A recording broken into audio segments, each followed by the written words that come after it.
relaxed are you knowing that you don't have to come in, learn the defense, and be accelerated? It's really nice. I mean, you get to just work on like little things instead of just like cramming your head in the playbook, trying to just memorize everything and memorize the game plan. So just trying to get more comfortable. And I mean, there's still a lot of stuff that I'm still learning, the ins and out of this defense.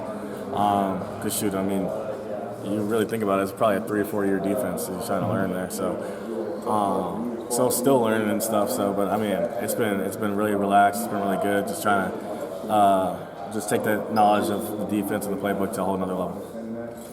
How well have some of the younger guys in the linebacker room been developing so far? Yeah, those guys come out every single day and they're competing, they're hitting. I think that's like the biggest part that you want to see is like how much they can callous themselves and hit.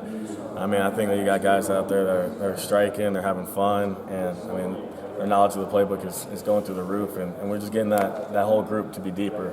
And I think that's a big factor when you can have a lot of depth within that group.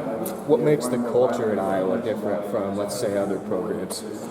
I mean, I think we just have a lot of willing hitters. I mean, I think we have a lot of people who love and seek contact. I think we have a lot of guys who just love the game too. I mean, football is a big part of them, and they just want to go watch film. They want to invest themselves. They want to be good. They want to be great.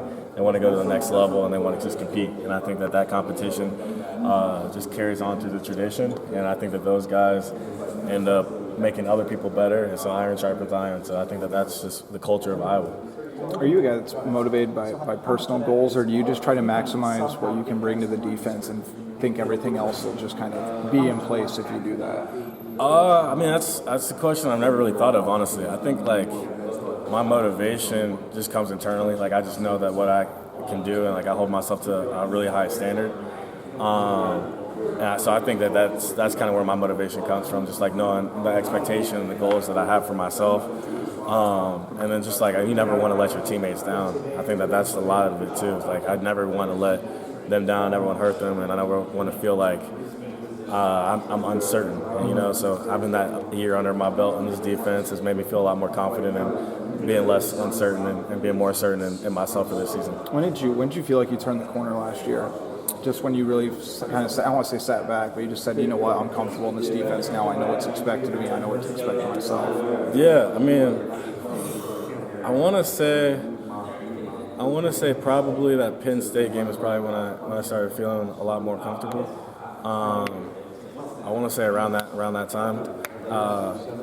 Western Michigan was after Penn State, right? Or was it before? It was before. It was before. So yeah, I want to say that probably that Penn State game was when I felt probably a lot more comfortable and tried to start stacking it and stuff like that. But yeah, I mean, all last season, I mean, being comfortable isn't necessarily a good thing at all. So staying uncomfortable is good, so you can attack the film and never feel like you've arrived. So it's definitely still have that feeling and keep on growing from that. Pretty sure.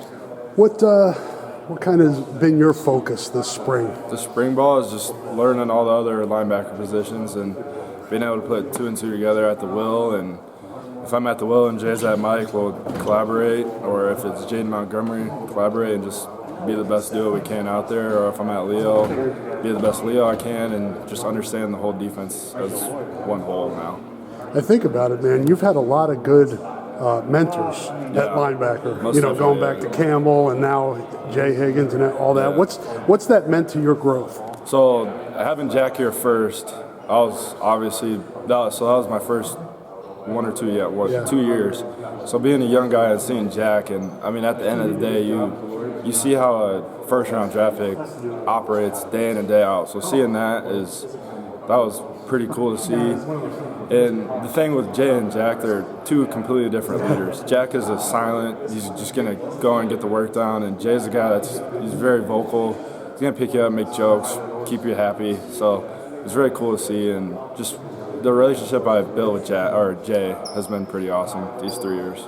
What's kind of kept you going, knowing that you got guys ahead of you, but you're still trying to develop and wait for your turn? Yeah. What's kind of kept you patient and going? Just the Iowa thing, like next man in, is always a big thing. I never wish injury to anybody, but you just never know what could happen. Someone could get sick, or in practice, even if I'm one mic for practice, that's just a big thing. So you just never know when your time's going to come. So just stand ready for that. What was so? I mean, you get limited opportunities. What was it like at Northwestern getting in there and being able to be such a big part of it? Yeah. So, well, not only just Northwestern. I mean, it was in Wrigley Field. Yeah. So that's something I'm going to tell my kids, my grandkids, everybody. So that was pretty awesome. And then being like a goal line stand, 4 plays, just being in. Even though I didn't make any key tackles or nothing, but just being out there was pretty awesome. Game. I mean, I think Nebraska games one that kind of stands out for me. Is that something that hey, I'm still making an impact in this team. It doesn't really matter if I'm on defense or not. Yeah, I think at Iowa, just because we kind of stress how important special teams are. I mean, we've had multiple games where special teams have won us those games. If you think back to like Michigan State with that punt return, just multiple other plays that we made throughout the season. I think it kind of makes it enticing to be able to be on those units because we're being successful and we're making a difference in the game. So I think it does make it a lot more enticing and makes you feel good about playing special teams, I guess. Yeah. When you look at being a non-scholarship player now, how does NIL maybe help mitigate that? Whether it's, hey, at least now I have living expenses, I have tuition if I need it, or whatever. Yeah, no, it has been great for tuition and living expenses both. It kind of takes away that feeling, I guess, of being a walk-on. So, yeah, I mean, it helps a little bit for sure, yeah. Now, how does Iowa treat you any differently than anybody else because you're non-scholarship? I would say that's the one thing about this program where, like, when you immediately come in, nobody actually knows what you are, and I think that's really great from Iowa.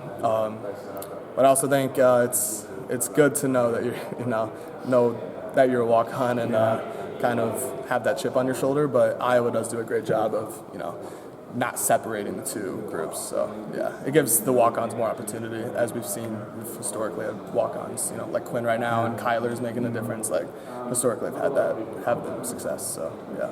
Well, you